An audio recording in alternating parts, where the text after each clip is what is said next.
Lo dijo en la primera hora. Ampliemos los conceptos sobre el comentario que estábamos haciendo para leer y reflexionar sobre lo que nos ha dejado el proceso electoral cuando ha pasado más de una semana, cuando han pasado 9 días, cuando se ha completado al 100% el procesamiento de actas, cuando quedan muy pocas actas por ingresar y por supuesto ya se están presentando algunos recursos a nivel de provincias.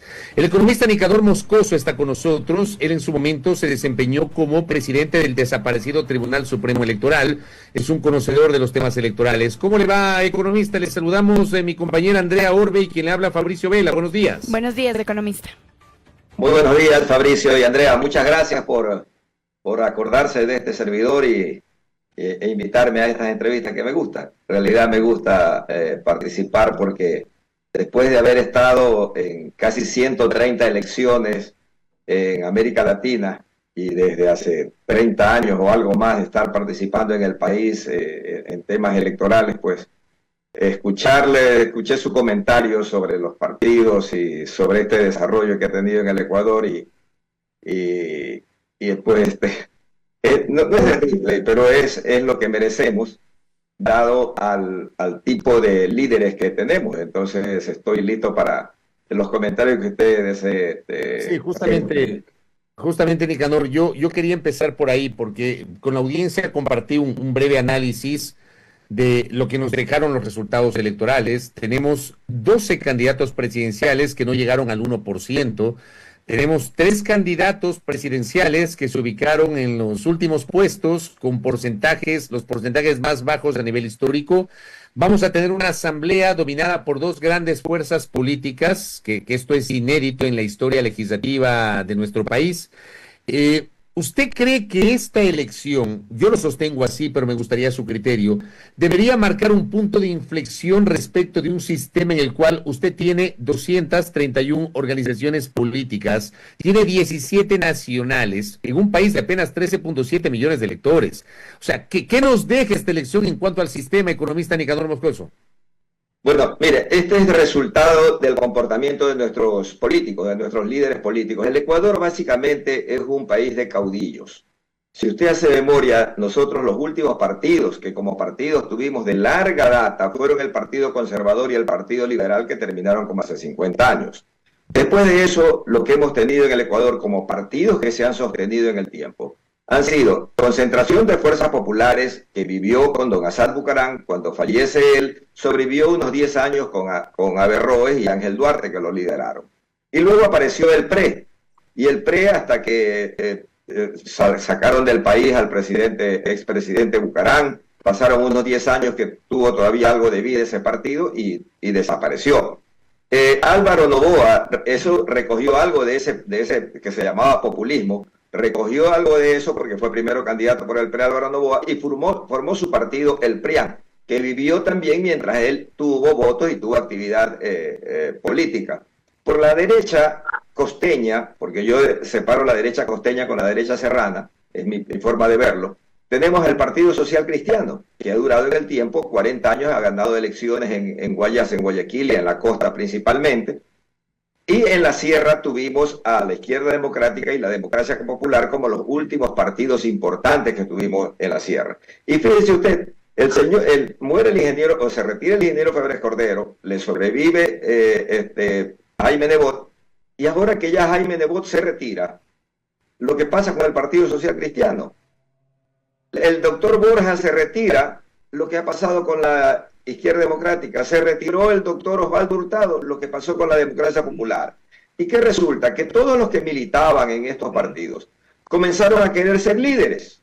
El Ecuador es lamentablemente las personas, no sé si es una cuestión de envidia, una cuestión natural que tenemos, que apenas estamos en una organización política y no nos eligen para que esté de alcalde o de prefecto o que vaya en las listas de concejal o que no nos ponen para diputados en el partido, nos resentimos enseguida y buscamos formar una agrupación política.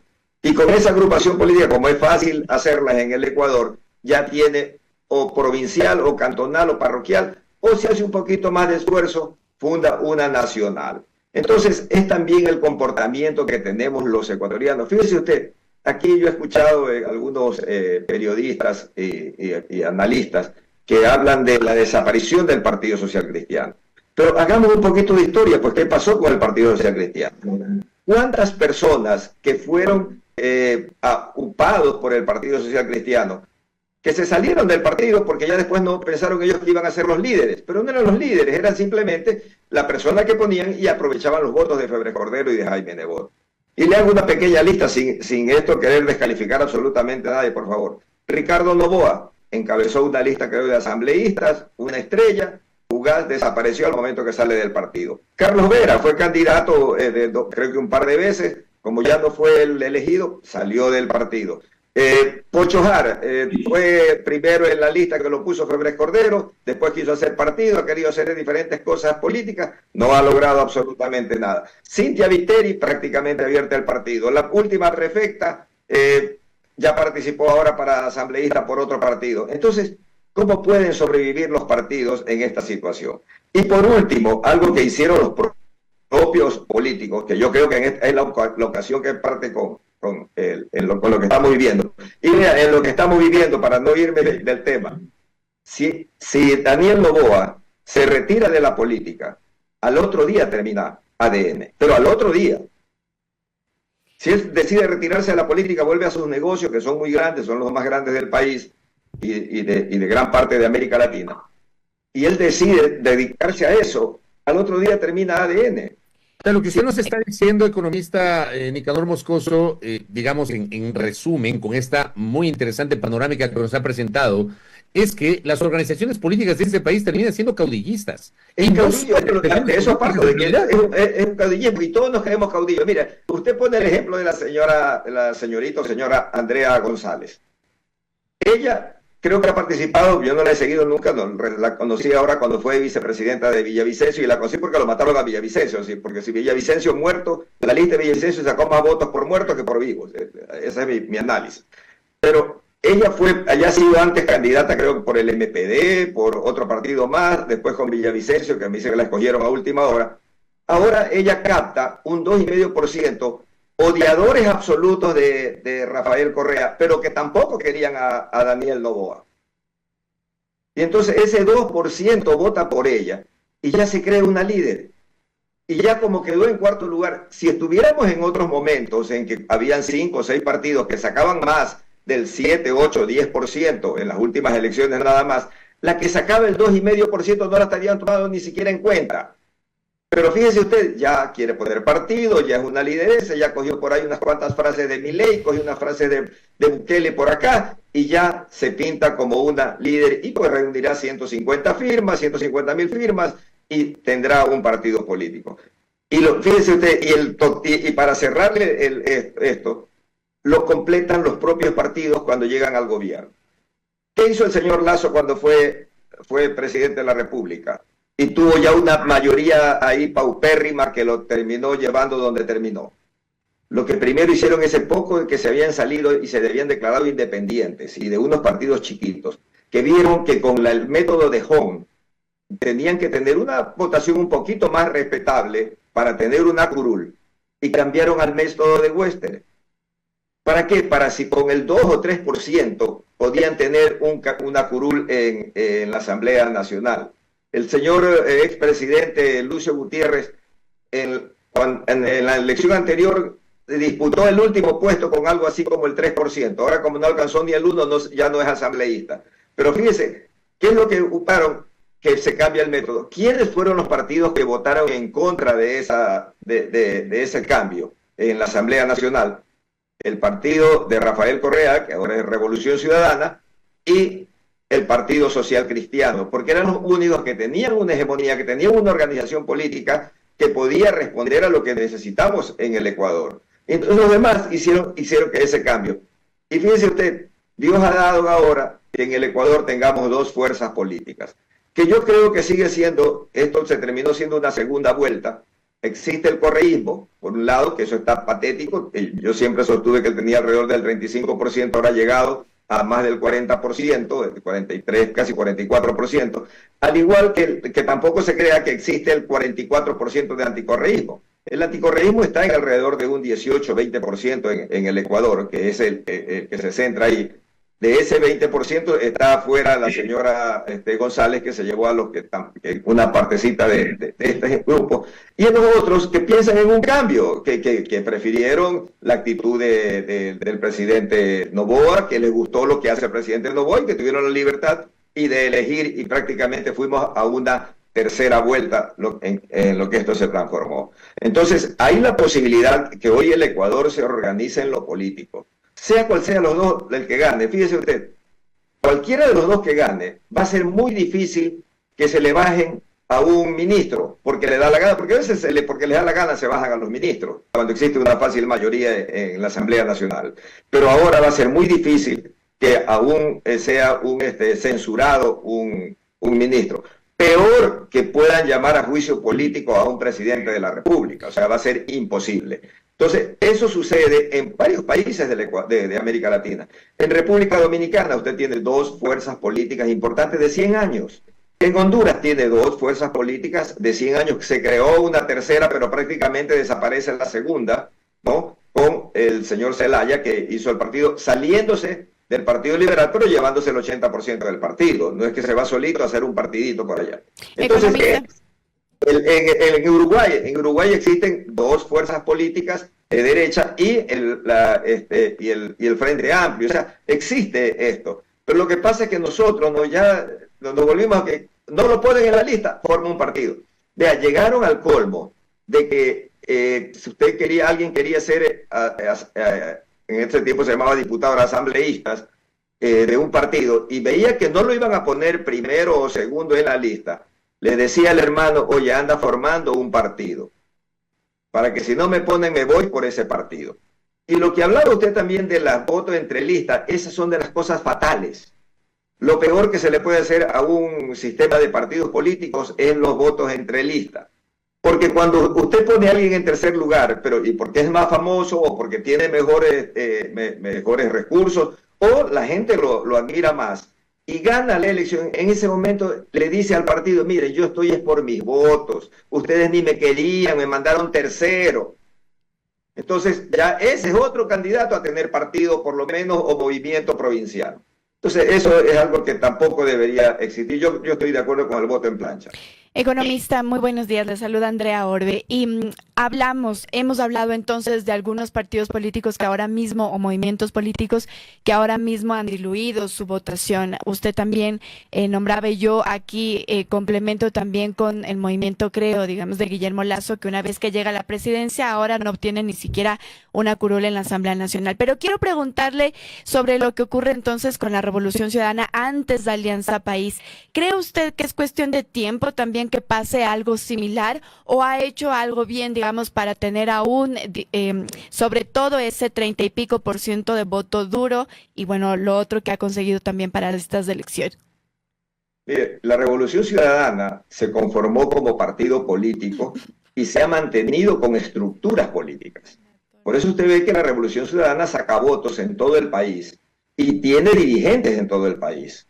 Igual que lo tenía en su momento el Partido Social Cristiano. El Partido Social Cristiano tenía dirigentes en Manabí, tenía en El Oro, tenía en Esmeraldas, tenía en Tungurahua, obviamente en Guayas. Entonces tenía líderes, tenía dirigentes importantes en los diferentes...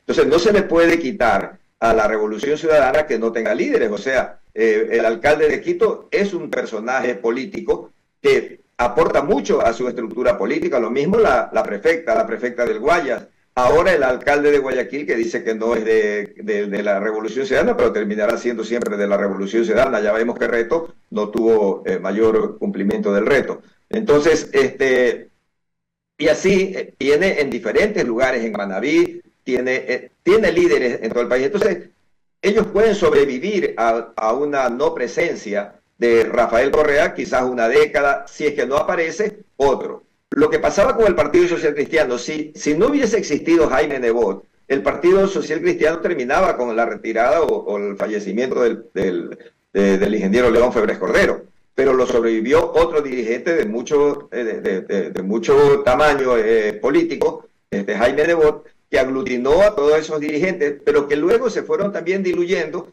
y ya hoy no tenemos esa misma fuerza política. Entonces, y todo esto pasa después de 4 o 5 años que se retira ya de ser candidato Jaime Nebot y que prácticamente se ha mantenido al margen. Hace ciertas apariciones, pero que no responden ya a un llamado de votación. Ahora, yo le pregunto a usted, Nicanor Moscoso, lo correcto no debería ser probablemente volver a cero, como en su momento ocurrió hace más o menos una década, poco más de una década, cuando volvimos a cero con el proceso de reinscripción de organizaciones políticas. Por supuesto, era un momento distinto, era un momento post-constituyente y post-constitucional, o tal vez endurecer las reglas para que las organizaciones políticas existan, se puedan crear y se mantengan en el tiempo. Porque claro, los partidos políticos de este último proceso electoral, pese a estos porcentajes tan paupérrimos, se van a mantener, van a sobrevivir. O sea, no creo que pese a obtener estos porcentajes tan bajos vayan a desaparecer. ¿Cómo le ve usted? Mira, yo creo que después de esta elección, vamos a ver qué es lo que sucede principalmente con Daniel Noboa. Porque Daniel Noboa tiene un partido que tiene apenas 9 meses y que no tiene dirigencia. Hablemos serio, no hay una dirigencia provincial. O sea, usted no puede decir, le aportó votos el director provincial de Guayas, o le aportó votos el director provincial de Manabí o de Pichicha, de ningún lado. Los votos son exclusivamente de Daniel Noboa. Por eso, en 9 meses, esto es algo inédito en 9 meses, pero que no es solamente porque él aparece hace 9 meses. Él viene capitalizando los votos y el cariño que tuvo el Ecuador con su padre. El padre siempre llegaba a la segunda vuelta, disputó la presidencia, llegando siempre a cerca del 50% en la segunda vuelta. O sea, que existía un nombre vendido y que cuando apareció un joven y la gente vio historia, eso le sumó a él. Y él ha sabido ahora capitalizar más con su forma de gobierno. A algunos les gustará la forma de gobierno de él, el comportamiento de él les gustará a otros, y una campaña moderna, una campaña política diferente, de poco, a veces dicen que no habla mucho, ya olvidémonos de Velasco Ibarra, olvidémonos de esos discursos enormes. Él con 2 movimientos de ojo y 2 movimientos de cabeza nos comunica mucho más que alguien que hable 10 minutos. Entonces tiene sus características y eso le ha gustado al punto de que tiene el 44% de votos en una primera vuelta. Entonces hay que ver si él continúa, si él pierde las elecciones y se descuida o deja, tiene la satisfacción de haber sido presidente y se retira, todos sus asambleístas saldrán volando. Y de ahí tendremos nuevamente en las próximas elecciones 20 candidatos a alcalde de Guayaquil, 20 candidatos a presidente, etc. Si él continúa y fortalece un partido, podríamos llegar a un momento de tener 2 grandes fuerzas políticas. Pero eso solamente nos dirá qué es lo que va a pasar en él. Que tenemos garantizado de que tenemos un partido estructurado y que durará fácilmente mucho más de una década sin problemas, es el de la Revolución Ciudadana. De ahí no tenemos absolutamente más en el país. Y como líderes, ¿qué sucede? Que líderes nacionales, el único que es líder nacional es político, ¿no? Es Rafael Correa. Porque ahora Daniel Noboa es el presidente electo, es un candidato, un buen candidato, pero no es un líder que te mueve las masas, como es un líder, como lo fue en su momento Assad Bucarán, como lo fue Abdalá Bucarán, como lo fue Febres Cordero, como lo fue Jaime Nebot. Hoy no los tenemos, no tenemos ese nivel de líderes, tenemos candidatos, ¿no? Y ese liderazgo lo puede reafirmar, si gana las elecciones Daniel Noboa, puede reafirmarse ahí sí ya como un líder nacional y marcar una tendencia política, que ya no sería solamente una organización electoral, porque hay que separar esto. Él hasta ahora tiene una organización electoral que lo ha llevado a la presidencia. No existe, usted me puede decir cuál es la ideología. No tenemos ideología que se la pueda manifestar. En la Revolución Ciudadana sabemos que es el progresismo, que antes se lo llamaba populismo, pero que ahora se lo llama progresismo, y que esa es su línea, y esa tiene una ideología principalmente en América Latina, ¿no? ¿Cuál sería para usted, economista, las reformas que se deberían entonces hacer para, digamos, este sistema de partidos? Vea, yo creo que deben aprovechar Rafael Correa, digamos, la Revolución Ciudadana, y ADN, principalmente Daniel Noboa, de aprovechar esa gran mayoría que tienen en la Asamblea Nacional y hacer reformas. Yo le digo sencillo, póngale usted el 5% del último padrón electoral para formar un partido político. Entonces usted está hablando de 500.000. Y que nadie que haya firmado por un partido político pueda volver a firmar por otro partido político por lo menos en 10 años. Y con eso se le acaba el cuento. Y a todos los partidos, y eso lo puede hacer también una reforma, no puede ser hacia atrás, que tengan ya eliminarlos. Y entonces si usted con este resultado se van a eliminar algunos partidos, y si usted pone esa ley, va a ser muy difícil que otro enseguida dice, bueno, formo otro con otro nombre. O sea, ya no va a ser fácil eso de recoger 500.000 firmas, porque si usted recoge 500.000 firmas, habrá máximo habrá para 10 partidos, y como ya existen 2 o 3 o 4, máximo usted podrá formar en unos 3 o 4 o 5 partidos más, y eliminar los partidos provinciales, cantonales, parroquiales, para que las organizaciones políticas tengan dirigencia provincial. Fíjense que los partidos ya no necesitan ellos tener dirigencia provincial, porque lo que hacen es esperar que vienen las elecciones y faltando 3 meses o 4 meses para las elecciones, salen a la subasta. Y como también hay personas que quieren ser candidatos, entonces vienen y buscan a alguien que es conocido. Oye, ¿quiere ser candidato a asambleísta? Sí, ¿cómo no? Ya, toma. Si tiene plata, le piden dinero para la campaña nacional. Y si no, pues vaya y usted gaste y haga presencia. Y así van haciendo presencia. Perdón, esta parte es muy importante. ¿Usted plantearía entonces una reforma que circunscriba a los partidos y movimientos exclusivamente de carácter nacional? Eliminando los partidos provinciales cantonales y parroquiales. Tenemos 15 organizaciones parroquiales, que me parece increíble que hasta en parroquias tenemos organizaciones parroquiales. Oiga. Hay como 130, es que mire, ¿sabe qué? Por ejemplo, ¿por qué existe Madera de Guerrero? Madera de Guerrero existe porque se peleó en su momento. Acuérdense que hubo una pelea entre Nebot y Febres Cordero, un distanciamiento. Ya le estoy poniendo un ejemplo. Madera de Guerrero, ¿se acuerda? Ahí está claro, pues. Existe Madera de Guerrero porque dijo, me peleo y ¿sabe qué? Me inscribo por Madera de Guerrero si es que Febres Cordero no me respalda. Pero evidentemente hicieron las paces León con claro, Madera de Guerrero terminó siendo en un movimiento satélite del Partido Social Cristiano.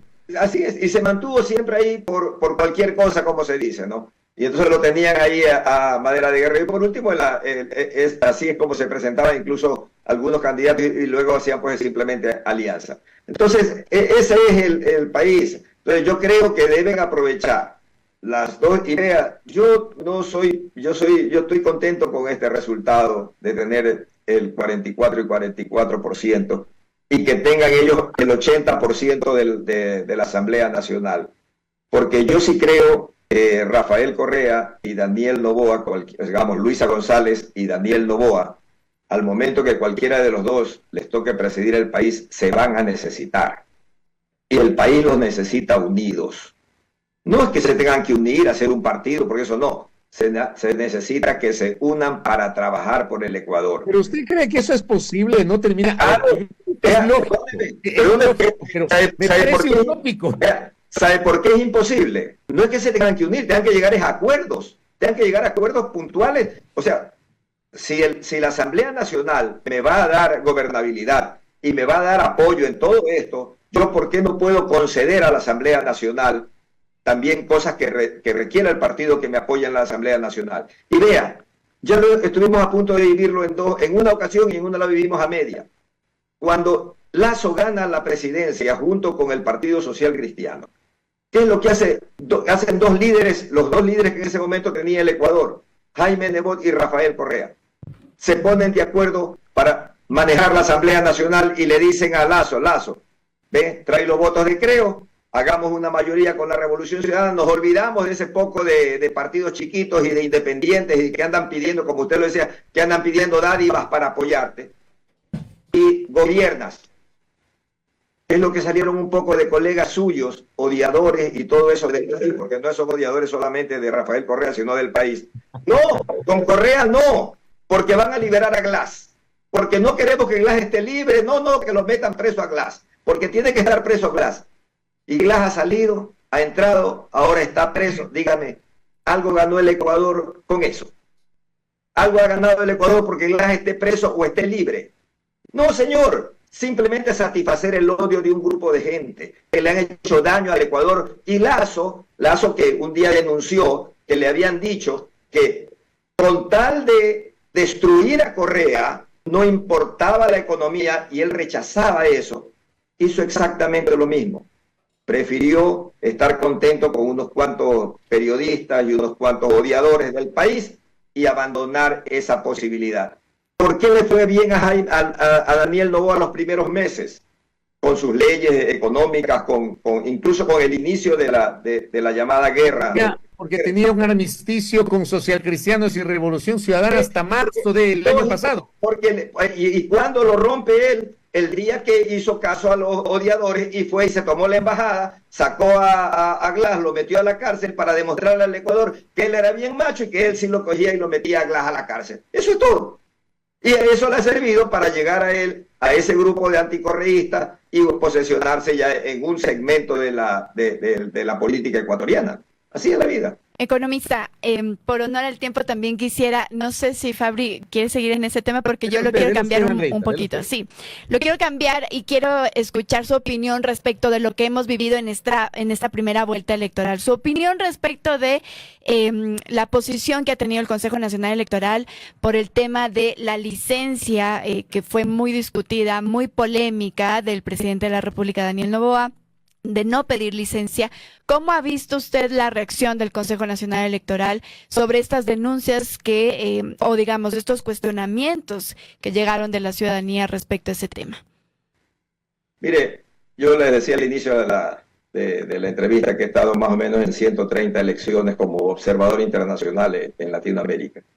Y he llegado yo a una conclusión que han tenido razón unos amigos que me han dicho, varias me han dicho, las leyes electorales son relativas al poder.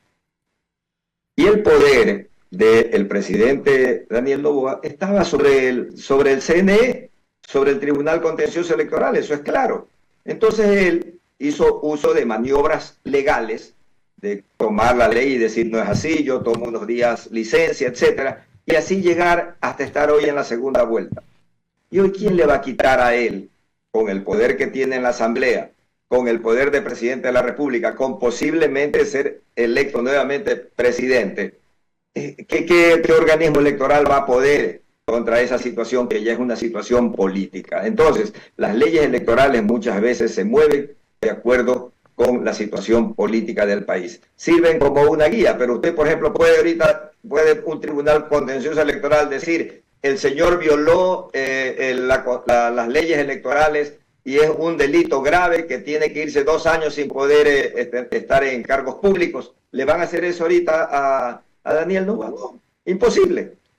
Entonces, ese es el tema de las leyes electorales. Y siempre están protestando quienes se sienten afectados por esta situación. Y obviamente que fueron afectados los demás candidatos y principalmente la candidata Luisa González por el candidato presidente, candidato muchos días y presidente otros días, candidato unos días, presidente. Y hoy, por ejemplo, hoy está él recorriendo el país como presidente de la República, pero es obviamente en campaña, o sea, esa es la realidad que vivimos, ¿no? ¿Podían sus atribuciones, digamos, o tiene atribuciones del Consejo Nacional Electoral para poderse pronunciar? Le pregunto esto porque desde el Consejo Nacional Electoral rechazaron una propuesta de la consejera Elena Nájera que decía que se debían pronunciar respecto de la licencia y ellos dijeron que no era su competencia. ¿Tiene o no atribuciones? Vea, si hubiese tenido mayoría la consejera Nájera, sin duda que el CNE decía que daba la razón y que eso es lo que se tenía que hacer. Lamentablemente no tenía el apoyo político. Vea, Fabricio, con usted se acuerda cuando yo era presidente del Tribunal Electoral y teníamos el caso de las multas a Álvaro Noboa. ¿Se recuerda? Las multas. Claro, y Álvaro Noboa se enojó con usted, pues. Bueno, mire, yo peleaba porque no haya la multa, porque la ley decía que quienes tenían que ser multados eran los aportantes, no el partido ni el candidato. La ley decía los aportantes, así lo habían hecho los diputados en su debido tiempo, a propósito, ¿no? Pero la izquierda democrática, más la democracia popular y el Partido Social Cristiano, que no querían que surja Álvaro Noboa, pues le pusieron la multa. Y yo, siendo presidente, comencé a recorrer a los vocales que se llevaban en ese tiempo, a explicarles la ley, decirles, mira, esto dice la ley. Hasta que llegué... ¿Cuáles eran los vocales? Carlos Aguinaga de la Democracia Popular, Carlos Villaquirán, Carlitos Pardo, que en paz descanse, del Partido Juan Aguirre, no me acuerdo. Juan Aguirre, etcétera. Bueno, Aguirre del Partido Conservador, que ya no existe. Jorge Valdospino. Y mire usted, que voy a todos, y todos me discutían, no, hermano, ya eso está en manos de los abogados. No, hermano. Hasta que llegué donde José María Cabascán, un sabio me resultó José María. Me dice, presidente, le comencé yo a explicar la ley, y me dice, presidente, no me explique, este no es un tema legal, es un tema político. Hable con Yuco y ahí se resuelve. Yuco era el presidente coordinador de Pachacutic. De Pachacutic. Entonces, ahí estoy poniendo un ejemplo de que las leyes electorales, al momento de decisiones, en el aspecto político. Qué buen ejemplo, oiga, economista. Gracias por esta interesantísima charla para leer un poco lo que nos ha dejado este proceso electoral. Le envío un abrazo a la distancia y le volveremos a contactar en las próximas semanas. Muy gentil. Oiga, Economista, muchas gracias. Ya que dice que son interesantes las charlas, invíteme pues. ¿Ah? Por eso le voy a invitar, ya le digo, le voy a invitar. Fabricio, lo felicito por tu trabajo. Pase economista, bien. buenos días. Gracias. Buenos días. Pase bien. Gracias a Nicanor Moscoso, expresidente del Tribunal Supremo Electoral, aquí en la primera hora, Andrea. Vamos a la pausa. Primera plana. Todas las noticias, todas las voces.